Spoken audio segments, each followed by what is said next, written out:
नमस्कार दोस्तों, आप सभी का स्टडी फॉर यूपीएससी पीसीएस में स्वागत है। बहुत दिनों बाद मैं वीडियो लेके आया हूँ। बहुत दिनों से मैंने वीडियो रिकॉर्ड नहीं किया था। एक्चुअली मैं 10 दिन की कंप्लीट छुट्टी पर था। मैं 27 तारीख के बाद से मैं आज ही वीडियो बना रहा हूँ। ओके, और 68वीं बीपीएससी के लिए मुख्य रूप से बना रहा हूँ। 68वीं बीपीएससी आयोग के अकॉर्डिंग जो जनवरी में उन्होंने डेट दिया हुआ है ना, उसके हिसाब से हम लोग बात करेंगे। हमें सिर्फ और सिर्फ आयोग का ही मानना है। अगर आयोग ने बोला है कि जनवरी में हम लेंगे तो हम उसी के हिसाब से तैयारी करेंगे। समझ में आ गई बात आप सभी को? तो छुट्टी से वापस आने के बाद उस बीच में तो आप लोगों का एग्ज़ाम था 67th बीपीएससी। उसका आंसर की मैं नहीं डाल पाया था क्योंकि घर पे था, उसके बाद से घूम फिर रहा था थोड़ा सा। तो 68वीं बीपीएससी से पहले हमें ये चीज़ देखना है ना कि 67th बीपीएससी एग्जामिनेशन के पेपर को अगर आप गौर से देखेंगे, जो कि आपको देखना चाहिए बार बार जितनी बार हो सके, री एग्ज़ाम का पेपर और जो एग्ज़ाम दिया था उसका पेपर। 66वीं बीपीएससी के बाद 67वीं बीपीएससी में पहली बार आयोग ने बदलाव की कोशिश कर रहा है। अगर दोनों पेपर को देखोगे आप गौर से तो 66वीं बीपीएससी का भी पेपर ले लेना और 67वीं का दोनों पेपर ले लेना, आपको अंतर दिखेगा। और अगर अंतर नहीं दिख रहा है यानी कि आप ढंग से एनालिसिस नहीं कर पा रहे हैं अपने क्वेश्चंस का, तो सबसे पहले आपको वही करना है। बहुत सारे टीचर्स को मैंने देखा नहीं बताते हैं वो कोई भी। तो आज हम नए पैटर्न पर जो 68वीं बीपीएससी एग्ज़ाम होने की संभावना है, देखो एग्जामिनेशन 68वीं बीपीएससी 67th से इजी नहीं होगा। 69th जो है उससे भी थोड़ा सा टफ होगा। 70 नंबर जो आएगा बीपीएससी वो उससे भी टफ होगा। बीपीएससी धीरे धीरे अपना लेवल अप कर रही है। जैसे यूपी पीसीएस ने क्या किया, 2018 के बाद सीधा अपना लेवल उन्होंने उठा दिया, लेकिन बीपीएससी ने ऐसा नहीं किया है। धीरे धीरे वो भी उसी ट्रेंड पर जा रही है, लेकिन एकवाइग नहीं उठाया है उसने। ठीक, तो देखते हैं कहाँ पर चेंज किया। अगर 67वीं बीपीएससी का आपके पास पेपर हो तो खोल लेना, मैं बता रहा हूँ। जिन का सेक्शन डी आया था उनको हिस्ट्री सबसे पहले मिला है। सबसे पहला जो डाउट, मुझे बहुत सारे बच्चे मैसेज करते हैं, 100 मैसेज आते रहते दिन भर में, मैं रिप्लाई नहीं कर पाता बहुत सारे लोग, उसके लिए भी क्षमा मैं चाहता हूँ।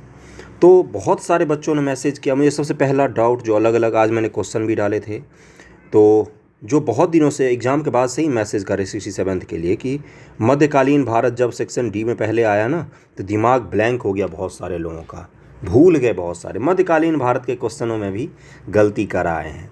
ये क्षमा योग्य चीज़ें नहीं हैं। अगर आप आते हुए क्वेश्चन आप गलत करते हो तो आपका बाहर हो जाना तय है बंधुओं।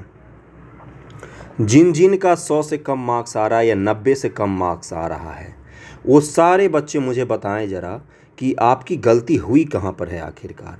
वो सब बोलते हैं कि मैक्सिमम मेरे वैसे क्वेश्चंस गलत हुए हैं जो मुझे आ रहे थे, जिनका आंसर मुझे पता था, लेकिन कन्फ्यूजन में मैंने गलती कर दी। देखो 5 से 10 क्वेश्चन अगर आप गलत करते हो कन्फ्यूजन में, तो आप जेन्युइन कैंडिडेट हो, आपका सिलेक्शन होना तय है। आज हो कल हो, होगा ज़रूर, है ना। क्योंकि जो पढ़ के जाता है, इतना सारा सिलेबस है, 2-4 क्वेश्चन हो सकता है दिमाग से उतर जाए। लेकिन अगर आपने ज़्यादा क्वेश्चंस को गलत किए हैं, सिली मिस्टेक किया है प्रेजेंस ऑफ माइंड के कारण, तो ये आपकी सबसे बड़ी गलती है। इसी का खेल होता है, किसका? प्रेजेंस ऑफ माइंड का खेल होता है पूरा का पूरा एग्जामिनेशन। सब वही पढ़ के जाते हैं, एक कोई टॉप मारता है और दूसरे लोग प्री भी नहीं पास कर पाते। प्रेजेंस ऑफ माइंड, आपका उस समय ध्यान कहाँ था? वही पेपर आप एग्ज़ाम का रूम पर लेके, मुझे पता है मैक्सिमम स्टूडेंट 100 प्लस में सॉल्व कर सकते हैं, क्योंकि पेपर में 20 क्वेश्चन के अलावा कहीं पर कुछ था ही नहीं। समझ में आ रही है ना बात? तो इसको बढ़ाने की कोशिश कीजिए। कुछ लोगों ने रोल नंबर लिखने में गलती की है, बताइए ज़रा। ये पता है क्यों होता है? क्योंकि आप सोच रहे हो तो रिजल्ट क्या होगा, फेल होऊंगा या होंगी तो बस गर्दन तो उतार ही देंगे। ऐसा कुछ नहीं होने वाला होता है। तो थोड़ा सा अपने अंदर मैच्योरिटी इस चीज़ को लेकर भी लाइए। घबराहट होना जेन्युइन है, सबके अंदर होती है। कोई भी एग्ज़ाम देने जाएगा तो उसके अंदर घबराहट होती है। इस चीज़ पर थोड़ा सा कंट्रोल करना। 67th बीपीएससी का जो टफ पार्ट था वो मैं बता रहा हूँ। ज़रूरी नहीं कि 68 में ये टफ हो। पहले जो एग्ज़ाम हुआ था 8 मई को, उसमें ज्योग्राफी और इंडियन इकोनॉमी से उन्होंने क्वेश्चन पूछे थे, भारत सरकार के बजट और भारत सरकार से कुछ क्वेश्चन पूछे थे, और साइंस के कुछ क्वेश्चन थे जो टफ बना रहे थे इसको। कौन कौन सा सेक्शन मैंने बोला? ज्योग्राफी, भारतीय अर्थव्यवस्था और साइंस का सेक्शन था। आप पेपर पलट के देखना प्रीवियस ईयर 67th 8वीं वाला। 67th जो 30 सितंबर को हुआ है उसमें एक सेक्शन सबसे टफ था। टफ नहीं क्यों था मैं बता रहा हूँ। मध्यकालीन भारत टफ नहीं था, कन्फ्यूजन हो सकता है थोड़ा बहुत, लेकिन कठिन नहीं था उसके सवाल। पहला टफ था उसमें भारत सरकार से संबंधित करीब में उन्होंने आंकड़े आधारित और योजना आधारित 10 सवाल पूछे हैं इस बार। योजना वो भी फैक्ट नहीं पूछे हैं, योजना में स्टेटमेंट दे के पूछे हैं बीपीएससी ने, जो इससे पहले कभी नहीं पूछता था। बिहार सरकार की भी योजनाएं शायद ही एक आध कभी कोई स्टेटमेंट दे के पूछ लेता था, 1 से 2 क्वेश्चन स्टेटमेंट वाले रहते थे। इस बार हिस्ट्री में भी आपको स्टेटमेंट मिल रहा है देखने को, भले ही वो प्रीवियस ईयर क्वेश्चन है हिस्ट्री के, लेकिन मिला है आपको, है ना। तो ये जो 10 क्वेश्चन है ना, ये गेम चेंजर साबित होगा इस बार की बीपीएससी में। बाकी पूरे पेपर में साइंस का सेक्शन थोड़ा सा टफ था, टफ नहीं था, थोड़ा सा ना ट्रिकी बनाया हुआ था पेपर इन्होंने। आते हुए क्वेश्चन भी गलत हो सकते थे ऑप्शंस के कारण, क्योंकि ऑप्शन इन्होंने इतने करीबी रखे हुए थे कि आप गलत कर सकते थे साइंस में क्वेश्चन को। ओके, तो जो भारत सरकार के जैसे एक्सपोर्ट संबंधी डेटा आए थे या जीडीपी संबंधी डेटा आया था, वहाँ पर गलतियाँ हुई हैं। तो जो लोग 68 बीपीएससी की तैयारी कर रहे हैं या जो 67 की कर रहे थे, 68 देने की प्लानिंग कर रहे हैं, उनके लिए ये सबक हो गया कि सिलेबस कंप्लीट पढ़ के जाओ। बीपीएससी अब पूरे सिलेबस में से कहीं से भी कुछ उठा के पूछ सकती है। मैं फिर से कह रहा हूँ, अगली बार कोई चांस नहीं है कि भारत सरकार के इकोनॉमिक्स में से ही क्वेश्चन आए। हो सकता है अगली बार वो इंडियन हिस्ट्री में से सारे के सारे टफ क्वेश्चन बना दे। 30 क्वेश्चन अगर टफ बना दिया उन्होंने तो पूरा पेपर पलट जाएगा। इसलिए पूरे सिलेबस को ध्यानपूर्वक अच्छे से गहराई में जाकर अध्ययन करिए, ना कि फैक्ट रटिए।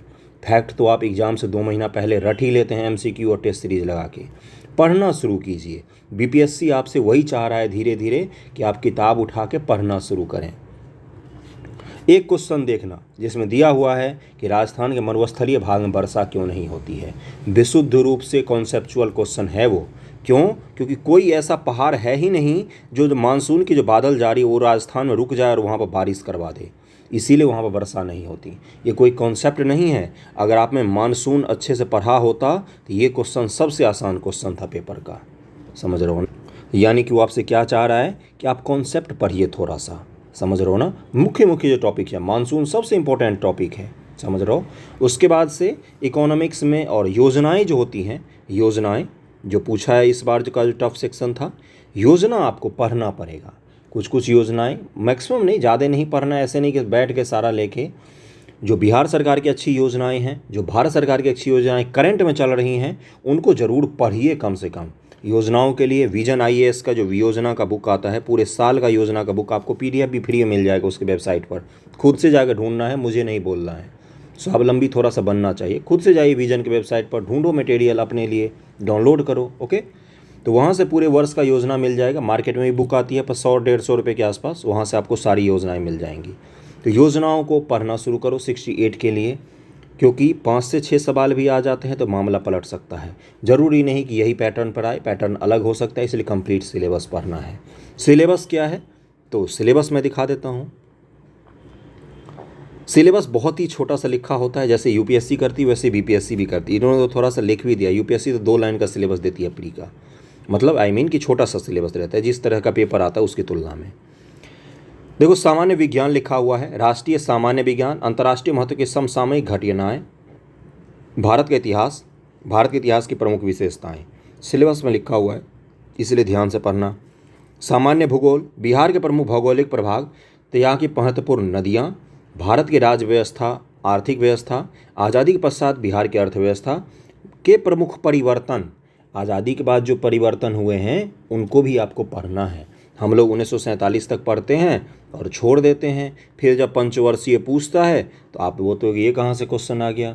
सिलेबस में लिखा हुआ है जब भारत की अर्थव्यवस्था में परिवर्तन आएगा तो बिहार की अर्थव्यवस्था में तो परिवर्तन तो आएगा ही ना, तो वही बस पूछा है।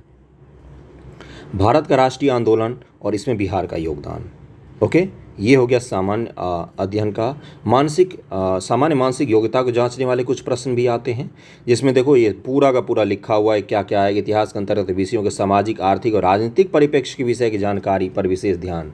मैं जब इतिहास पढ़ाता हूँ, कोई भी टॉपिक में क्या बोलता हूँ कि सामाजिक, आर्थिक और राजनीतिक परिप्रेक्ष्य को ध्यान से पढ़ना किसी भी टॉपिक के, है ना। वहीं से क्वेश्चंस आपके बनाएगा ये। ओके, उसके बाद से देखो जिनमें भारतीय कृषि, प्राकृतिक संसाधनों की प्रमुख विशेषताएं सम्मिलित होंगी, ये सब कुछ आपके उसमें लिखा हुआ है सिलेबस में। तो सिलेबस के अकॉर्डिंग आपको एक एक चीज़ पढ़ना पड़ेगा।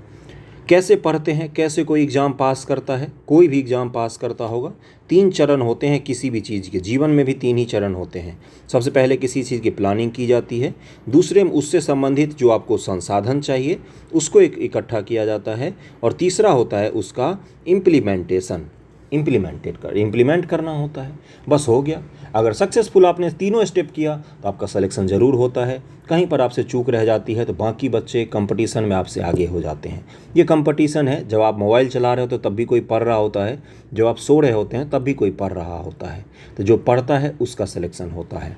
बहुत सारे बच्चों ने मुझे एग्ज़ाम के बाद मैसेज किए कि मेरे 110 आ रहे हैं, 115 आ रहे हैं। उन सब का कॉन्टैक्ट रखा हुआ है मेरे पास। जिस दिन रिजल्ट आया सबको मैसेज जाने वाला कि हाँ भाई 115 वाले आ जाओ ज़रा, हम भी देखते हैं कहाँ 115 आ रहे थे तुम्हारे। तो आपको उसके लिए भी तैयार रहना पड़ेगा। ओके, चलिए शुरू करते हैं, देखते हैं 68 बीपीएससी के लिए सबसे पहले आपको क्या करना है। जहाँ जहाँ पर 67th में आपको दिक्कत आई है वहाँ पर आपको पढ़ना है। उन सेक्शन पर थोड़ा ज़्यादा ध्यान देना है। आपको ये देखना है, बैठ के खुद से अकेले में बैठ के एनालाइज करो कि एग्ज़ाम में आपसे आते हुए क्वेश्चन क्यों गलत हो गए हैं, क्यों गलत हो गए। आप जो एग्ज़ाम में आसानी से कर सकते थे क्वेश्चन को, वो क्यों गलत हुए हैं। क्या आपके दिमाग में उस समय कोई और फैक्ट चल रहा था। कुछ लोगों को मैंने 3 से 4 बार बताया था कि 15% भारत में शहरीकरण है इकोनॉमिक सर्वे के हिसाब से, फिर भी 11% मार के आए हैं बच्चे। फिर बाद में मुझे मैसेज कर रहा आपने 11% बताया था। मैंने रिपीट मोड पर 3 से 4 बार बताया था कि ध्यान से क्वेश्चन को पढ़ना, कि इकोनॉमिक सर्वे के हिसाब से पूछा है या 2011 के हिसाब से पूछा है, फिर भी गलत कर पाए। बताओ, एक नंबर क्या मायने नहीं रखता इतने सिली मिस्टेक के लिए। गलत था ना। जब जनरल ओ डायर मैंने कम से कम 10 बार बोला होगा, फिर भी जनरल डायर मार के आ गए हैं बच्चे। ये तो थोड़ा सा गलत होता है ना, है ना।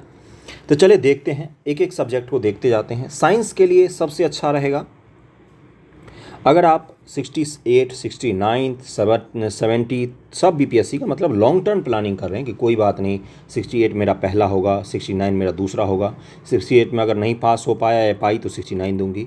तो आपको साइंस को ना एक बार पढ़िए, एक बार में आपका नोट्स अगर बन जाता है ना, 6 to कम से कम 11th तो पढ़िए, है ना, या 11th नहीं तो 10th तक ही एनसीईआरटी पढ़िए। मैक्सिमम क्वेश्चन इसी से आते हैं। और अगर आप नहीं पढ़ पा रहे हैं, आपको प्री की सिर्फ तैयारी करनी है, तो आप लूसेंट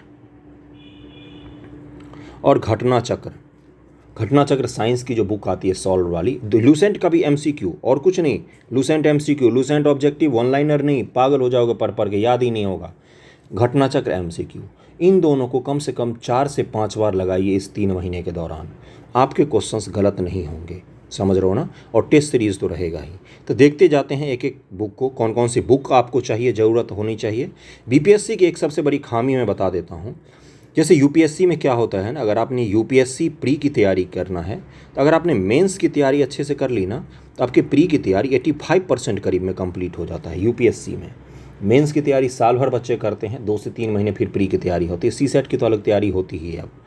लेकिन बीपीएससी में क्या होता है ना, इसका प्री का और मेंस का सिलेबस बहुत अलग दिया हुआ है। ओके, तो प्री की तैयारी के लिए आपको कुछ फैक्चुअल वाली किताबें पढ़नी पड़ती है, मेंस के लिए आपको मेन स्ट्रीम की किताबें, बुक्स पढ़नी पड़ती हैं जिसको लिखना होता है आपको।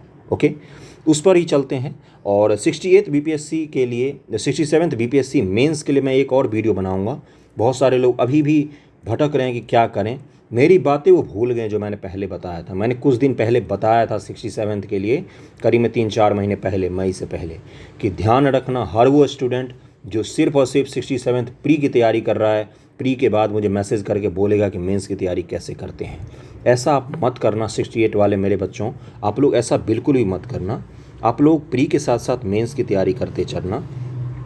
अगर आप पॉलिटी पढ़ रहे हो तो उसको लिखना, क्वेश्चंस को रोज़ कम से कम 2 क्वेश्चन लिखना, बाकी पूरे दिन तुम बैठ के फैक्ट पढ़ लेना। 2 क्वेश्चन रोज़ लिखना हर सब्जेक्ट से।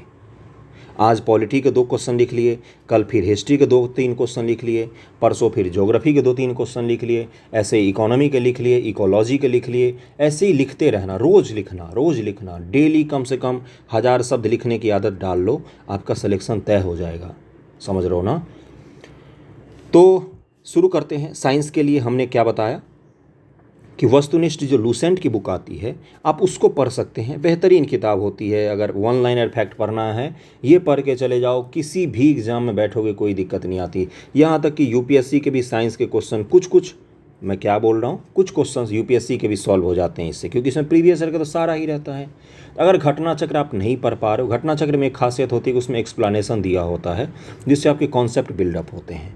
तो अगर घटना चक्र और लूसेंट आप करके जाते हो, आपके साइंस में से गलत नहीं होंगे। आप साइंस के लिए इसी बुक को चुनिए।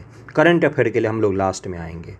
मॉडर्न हिस्ट्री के लिए स्पेक्ट्रम से अच्छी कोई बुक नहीं है और इसको पढ़ना पड़ेगा आपको, क्योंकि मॉडर्न हिस्ट्री में उन्होंने स्पेक्ट्रम से इस बार 1-2 स्टेटमेंट वाले क्वेश्चन बनाए हैं। हालांकि नॉर्मल स्टेटमेंट थे, आसान थे, लेकिन आपको वो करना पड़ेगा। स्पेक्ट्रम ही फॉलो करिए मॉडर्न के लिए। और अगर इच्छा हो जब मैं कहता हूँ तो एनसीईआरटी ज़रूर पढ़ना। जब मैं एनसीईआरटी बोलता हूँ बहुत सारे बच्चों के रोएं खड़े हो जाते हैं। ध्यान रखना, एनसीईआरटी बेसिक है किसी भी जीएस का। समझ रहा हो ना?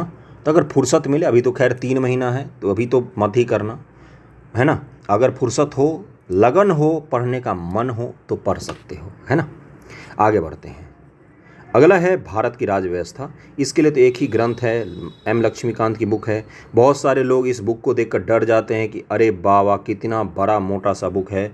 एक चीज़ मैं बताऊं आपको, यकीन मानोगे, यूपीएससी की जो जेन्युइन तैयारी करते हैं ना, 4 से 5 दिन में इस पूरे बुक को कंप्लीट कर जाते हैं वो। 4 से 5 दिन मैंने ज़्यादा बोला है। पूरे के पूरे बुक को आर पार कर देते हैं एक एक लाइन पढ़ के। तो इसलिए कोई भी चीज़ टफ़ नहीं है। टफ़ तब लगता है आपको जब आपके पास लगन की कमी होती है, मेहनत की कमी होती है ना। तो इसलिए इस बुक को आप पढ़िए और ये आपको मेंस में भी काम आएगा बहुत ज़्यादा। एम लक्ष्मीकांत तो बेसिक होता है यार पॉलिटी का। इस बार पॉलिटी कितने प्यारे प्यारे सामान्य से अच्छे क्वेश्चन पूछे हुए हैं, तो वो सब तो आप लूसेंट से भी पढ़ सकते हो। हाँ, इसको पढ़ने के बाद, राजव्यवस्था पॉलिटी पढ़ने के बाद एक बार लूसेंट ज़रूर पॉलिटी का पढ़ना, क्योंकि फैक्चुअल वहीं पर मिलेंगे आपको। इनसे कॉन्सेप्ट थोड़ा सा ज़्यादा है, लेकिन अच्छा बुक है, पढ़ना ज़रूर इसको। मध्यकालीन भारत के लिए जो लोग बोल रहे हैं, इस बार ही क्वेश्चन आया, सारे के सारे क्वेश्चन मध्यकालीन भारत के जितने पूछे हुए हैं, घटना चक्र उठाओ, उसके एमसीक्यू देखो जाके। बीपीएससी एस्पिरेंट पर जो लड़की पढ़ाती है वो बहन है, तो उसी ने पढ़ाया हुआ है मेरे चैनल पर, उसने एमसीक्यू सारे करवाए हुए थे मध्यकालीन भारत के, तो उसमें से ही सारे क्वेश्चन पूछे गए हैं मध्यकालीन भारत के। एक एक क्वेश्चन पूछे गए हैं, कोई भी एक क्वेश्चन कोई अलग दिखा देगा तो मैं मान जाऊँगा। आप घटना चक्र खोलिए, वहाँ से ही सारे के सारे हिस्ट्री के सारे A to Z क्वेश्चन आए हुए हैं। चेरा विद्रोह छोड़ के, वो विद्रोह पहली बार मैंने भी नाम सुना था। जब मैंने क्वेश्चन देखा तो मुझे लगा कि ये कहाँ से पूछा इन्होंने, वो थोड़ा सा अलग था। खैर जो भी है, तो एस के पांडे आप पढ़ सकते हैं मध्यकालीन भारत के लिए। प्राचीन भारत के लिए भी एस के पांडे अच्छी बुक है। मॉडर्न हिस्ट्री के लिए एस के पांडे कभी मत पढ़ना, अच्छी बुक नहीं लगा मुझे, मैंने पढ़ा उसको, मुझे अच्छा नहीं लगा एस के पांडे। मॉडर्न हिस्ट्री के लिए आप भी मत पढ़ना, क्योंकि उससे अच्छा है प्राचीन भारत, और मध्यकालीन भारत एस के पांडे का बहुत बढ़िया है। इन दोनों को लगाने के बाद आपको हिस्ट्री का घटना चक्र जो है, हिस्ट्री का घटना चक्र वो ज़रूर लगाना। हिस्ट्री का घटना चक्र ज़रूर लगाना, क्वेश्चंस आपके गलत नहीं होंगे। समझ रहे हो ना? चलो आगे बढ़ते हैं। अगला कौन सा है भाई? ज्योग्राफी। ज्योग्राफी का अगर कोई बच्चा अच्छा हो, ललक रखता हो पढ़ने की, थोड़ा सा हो कि नहीं मुझे किसी भी हालत में मेंस के साथ साथ प्री की तैयारी करके जजवा से निकालना है, तो आप 8, 9, 10th और 11th इन 4 का ज्योग्राफी पढ़िए एनसीईआरटी से। बहुत ही बेहतरीन आपको समझ होनी चाहिए ज्योग्राफी की। देखो, ज्योग्राफी और इकोनॉमी ऐसे सब्जेक्ट है जिसकी जब तक समझ नहीं होगी, हर साल आप भ्रमित हो जाओगे क्वेश्चन देख के कि ये कहाँ से पूछ लिया, वो कहाँ से पूछ लिया, जबकि एक ही टॉपिक के होते हैं। आप फैक्ट रट के जाते हो, हिमालय का वो पूछ लेता आपसे पर्वतीय वर्षा, आप कन्फ्यूजन हो में आ जाते हो, लेकिन हिमालय भी तो पर्वतीय वर्षा कराती है बंधुओं, है ना। तो इस तरह की चीज़ें आपको पढ़नी पड़ेंगी। कॉन्सेप्ट थोड़ा सा बिल्डअप करिए, बीपीएससी आपसे यही चाह रहा है। और अगर आपको क्विक पढ़ना हो, क्विक के लिए बहुत अच्छी बुक है ये। इस बुक से भी आप कॉन्सेप्ट बिल्डअप कर सकते हैं, नो डाउट अच्छी बुक है। ओके, मुझे दृष्टि वाले कोई पैसा नहीं देते हैं कि मैं उनका प्रचार प्रसार करता हूँ। मैंने पढ़ा है, मुझे अच्छा लगा है, मैं आपको इसीलिए रिकमेंड कर रहा हूँ। तो भारत और विश्व का जो भूगोल आती है दृष्टि का क्विक बुक, उसको आप पढ़ सकते हैं। इकोनॉमी चैनल पर चल रहा है, प्री खत्म हो गया है, उसको मैं कंटिन्यू करने वाला हूँ। 2 से 3 दिन में मैं उसको लेक्चर को शुरू कर दूंगा। 4 से 5 लेक्चर लूँगा जिसमें आपका पूरा कॉन्सेप्ट, बेसिक कॉन्सेप्ट मैं बिल्डअप कर दूंगा। ओके, लेकिन इस बार जो इकोनॉमिक्स में बीपीएससी में क्वेश्चन पूछा ना, उन्होंने स्टैटिक्स से एक क्वेश्चन नहीं उठाया, बिल्कुल ट्रेंड बदल दिया। स्टैटिक्स से इकोनॉमी में जो पूछते थे, मुद्रास्फीति वगैरह से पूछते थे, या बैंकिंग से पूछते थे, या राजकोषीय घाटा से पूछते थे, उन सब से क्वेश्चन उन्होंने हटा दिए इस बार सिर्फ और सिर्फ इकोनॉमिक्स में उन्होंने भर के डेटा डाले हुए थे। और बिहार स्पेसिफिक जो भी डेटा पूछा है, मेरे पढ़ाए हुए डेटा से पूछा है, बिहार स्पेसिफिक की मैं बात कर रहा हूँ। मैं अपनी गलती मानता हूँ कि मैंने सेंटर से संबंधित जो डेटा है मैंने उसको नहीं करवाया था, वो पूछा है, वो मेरे पढ़ाए हुए से बाहर से आया है। टोटली एग्री, मुझे कोई उस पर डिबेट नहीं करना, वो बाहर से आया है। मेरे लिए भी सरप्राइज़ था वो, जब मैंने देखा बाहर में पेपर, जब ऑनलाइन डाउनलोड करके मैंने देखा पेपर, तो मुझे देखा तो मैंने पहले ही बोला कि हाँ ये क्वेश्चन अलग था। तो जो सेंटर के डेटा हैं वो और जो बिहार का डेटा है, मैक्सिमम क्वेश्चन आपको करंट अफेयर से ही मिलेंगे इकोनॉमिक्स में। प्री एग्जाम की मैं बात कर रहा हूँ, प्रीलिम्स की बात कर रहा हूँ। ओके, हाँ, लेकिन इकोनॉमिक्स के जो मेंस में क्वेश्चन आते हैं उसके लिए आपको ये बुक पढ़नी पड़ेगी, भारतीय अर्थव्यवस्था। किसी को कॉन्सेप्ट बिल्डअप करना हो अपना, तो आप 10th और 11th की, 12th की मत पढ़ना, 12th में थोड़ा सा न्यूमेरिक आ जाता है इकोनॉमिक्स का। 10th और 11th की इकोनॉमिक्स पढ़ सकते हैं, बहुत ही बेसिक से है, आपके दिमाग को ना एक अलग ही आयाम में पहुंचा देगा। जब आप एनसीईआरटी पढ़ोगे तो आपके पूरे अस्तित्व को हिला के रख देगा। एनसीईआरटी ऐसी बुक है यार, तुम पढ़ो तो एक बार। खैर छोड़ो, आ जाते हैं बैक टू बेसिक। भारतीय अर्थव्यवस्था के लिए आप ये बुक पढ़ सकते हैं, दृष्टि की क्विक रिवीजन की। बहुत ही अच्छी, बहुत ही कॉम्पैक्ट फॉर्म में बुक है। अगर आप इसको 2 से 3 बार पढ़ते हैं तो आपका स्टैटिक्स जो इकोनॉमिक्स होता है मेंस के लिए, वो तैयार हो जाएगा। ये हर साल नई बुक आती है क्योंकि इकोनॉमिक्स में डेटा बदलता है। तो जो पिछले साल की बुक होगी, जब भी मार्केट में जाना तो बोलना कि न्यूएस्ट एडिशन दीजिए मुझे उसी से पढ़ना है, तो आप न्यू एडिशन इसका लेके आ सकते हो। ओके, तो इकोनॉमिक्स, ज्योग्राफी, पॉलिटी, हिस्ट्री, इन सब की बुक मैंने बता दी है। बिहार स्पेशल के लिए आपको क्या करना है, दृष्टि की जो मैंने बुक पढ़ाई हुई है और केबीसी नैनो, इन दोनों की बुक मैंने लगभग चैनल पर कंप्लीट करवाई हुई है, वहाँ से आप पढ़ सकते हैं। इम्तियाज़ अहमद की बीपीएससी बिहार स्पेशल जो ऑब्जेक्टिव की बुक आती है वो मत करना। ऑब्जेक्टिव की बुक में गलतियाँ बहुत होती हैं, गलतियाँ मत करके पढ़ के जाओ, वहाँ पर ऑलरेडी कन्फ्यूजन में रहते हैं बच्चे। तो दृष्टि आईएएस की बिहार स्पेशल ले लेना प्री के लिए, या केबीसी नैनो ले लेना बिहार स्पेशल प्री के लिए, वहाँ से आपका बिहार स्पेशल कंप्लीट हो जाएगा। ज्योग्राफी, हिस्ट्री सब कुछ कंप्लीट हो जाएगा। ओके, और इस बार तो आपने प्री में देखा होगा कि बिहार स्पेशल से ज़्यादा मायने रखता है जीएस आपका। हिस्ट्री, पॉलिटी, ज्योग्राफी, इकोनॉमिक्स और ये जो सेक्शन है ना, और साइंस का सेक्शन, अगर आपने ये अच्छे से किया है, बिहार स्पेशल थोड़ा सा टच भी करके गए हैं ना आप, तो आप प्री पास कर सकते हैं। इतना सारा क्वेश्चन दिया हुआ था, अगर इसमें मैथ्स को जोड़ दें हम तो, है ना। तो बिहार स्पेशल के लिए आप केबीसी नैनो या दृष्टि को फॉलो करिए। करंट अफेयर की बात पर अब आते हैं। 68 बीपीएससी अगर जनवरी में एग्ज़ाम होता है तो आप सभी के लिए बहुत ही अच्छी खबर है। जिनका 67th में अच्छा परफॉर्मेंस नहीं हो पाया है उनके लिए और भी अच्छी चीज़ है। क्यों भाई, आपने 30 सितंबर को एग्ज़ाम दिया है, कम से कम आपने अगस्त तक का तो करंट अफेयर पढ़ा ही होगा बंधु बांधवों। अगस्त का पढ़ा है तो आपको सितंबर, अक्टूबर, नवंबर और दिसंबर का बस पढ़ना है। और करंट अफेयर और पेपर नया बना रही है बीपीएससी। कैसे? 3000 रन जो विराट कोहली ने पूरे किए हैं, बहुत ही नया करंट अफेयर था वो, लेकिन देखो उसको उठा के उसने पूछा, यानी कि उसने पेपर बहुत कम समय में बनाए हैं। इसलिए आपको दिसंबर में भी 15 दिसंबर तक का करंट अफेयर पढ़ के जाना चाहिए। तो आपको तो मात्र 4 महीने का करंट अफेयर पढ़ना है। इसलिए जो पिछला करंट अफेयर है उसको पढ़ना मत छोड़ना, पढ़ाई मत छोड़ना। 67th में जिनका रिजल्ट नहीं हुआ है वो, अगर 10 दिन भी पढ़ाई छोड़ी तुमने छठ दुर्गा पूजा के चक्कर में, तो फिर हो गया तुम्हारा छठ भी मनेगा, दुर्गा पूजा भी मनेगा। ऐसे मत करना, भूल जाओगे सब कुछ। रोज़ पढ़ना, 2 घंटे ही सही, लेकिन पढ़ाई के टच में रहना है। एग्ज़ाम का रिजल्ट हुआ ना हुआ क्या फ़र्क पड़ता है यार। जिस फील्ड में आए, सिविल सर्विसेज की तैयारी कर रहे हो, फेल होना भी गर्व की बात होती है ना। तो ऐसे नहीं करते हैं। पढ़ाई को जारी रखना। करंट अफेयर के लिए आप सितंबर से 15 दिसंबर तक का पढ़िए, अभी मत पढ़ना। जब नोटिफिकेशन आ जाएगा बीपीएससी का, 68वीं बीपीएससी का, तो नवंबर से करंट अफेयर पढ़ना शुरू करना। ओके। इकोनॉमिक सर्वे और जो बजट है वो आपको दोबारा नहीं पढ़ना पड़ेगा। भगवान से मनाओ कि जनवरी में एग्ज़ाम हो जाए, समझ रहे हो ना, वो दोबारा नहीं पढ़ना पड़ेगा। करंट अफेयर भी बहुत सारा कंप्लीट है, जीएस भी आपने पढ़ा है, बस उसको रिवाइज़ करिए। अपनी गलतियों को आप एनालाइज कर सकते हैं, मैं नहीं। ओके।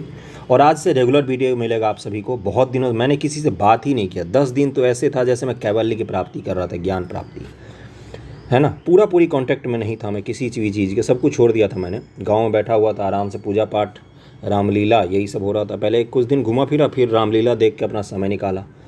तो करना चाहिए कभी कभी।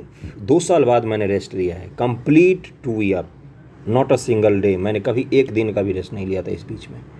खैर छोड़ो, तो आ जाते हैं अपनी इस चीज़ पर। तो आपको पढ़ाई जारी रखनी है, बिल्कुल पढ़ाई को जारी रखिए, छोड़ना मत। 67th मेंस के लिए मैं अलग से वीडियो बनाऊंगा, उसकी चिंता मत करना। कोई दिक्कत हो तो टेलीग्राम पर आप बता सकते हैं मुझे, आंसर लिखते रहिए। आंसर लिख के ग्रुप में भेजने से अच्छा है मुझे पर्सनली भेजा करो। ग्रुप में ऊपर नीचे हो जाता है, फिर मुझे ढूंढ के उसको चेक करना पड़ता है। तो आप आंसर लिख के मुझे भेज सकते हैं, चोरी मत करो। कल मैंने जो आंसर पढ़ा है, वो जो पॉलिटी में दिया हुआ था, संघ वाला, केंद्र वाला क्वेश्चन, मैक्सिमम बच्चों के 80% बच्चों के मुझे ऐसे लगे ना कि एक एक लाइन आंसर मैच करता है। तो मुझे पता है, मैं भी आप ही के जैसा रहा हूँ, ऐसे ही लिखता पढ़ता। तो मुझे पता है कि किसी न किसी बुक की कृपा है, ये सब देख के वहीं से याद करके चेप के मुझे भेज रहे हैं और शाबाशी ले रहे हैं। ऐसा मत करो, बुक की सहायता लेनी चाहिए, लीजिए। बुक से पढ़िए एक बार, उसके बाद उस बुक को बंद करके रख दीजिए। उसके बाद खुद से लिखिए कि आप जो बुक पढ़ा आपने 100% में से कितना परसेंट आप बुक को पढ़ पाए। 50% क्या आपको याद हो पाता है? एग्जामिनेशन में बुक नहीं काम आएगा। ये हैबिट आपको गलत लग गया तो एग्ज़ाम में आप याद नहीं कर पाएंगे। ओके, इस चीज़ पर भी आप लोग ध्यान दीजिए। और भी कोई गलती हुआ हो, जैसे मैंने बहुत सारे बड़े लोग हैं मुझसे चैनल पर, कुछ दिन पहले मुझे पता चला, जिनको मैंने तुम कह के बुला दिया कभी कभार, कहीं मैसेज में कुछ भी, तो उसके लिए क्षमा प्रार्थी हूँ। 68 बीपीएससी के लिए मैंने सिलेबस सहित बुक्स बताने की कोशिश की है। सोर्सेज बिल्कुल कम रखना, ये 5 से 6 सोर्सेज जो मैंने बताए हैं इन्हीं को रखना। क्वेश्चन प्रैक्टिस जितना ज़्यादा कर सकते हो करना। एमसीक्यू प्रैक्टिस, 2 से ज़्यादा टेस्ट सीरीज मत लगाना। टेस्ट सीरीज ज़्यादा से ज़्यादा 2, एक एडिटेरिया का लगा लिया, एक इम्तिहान का लगा लिया।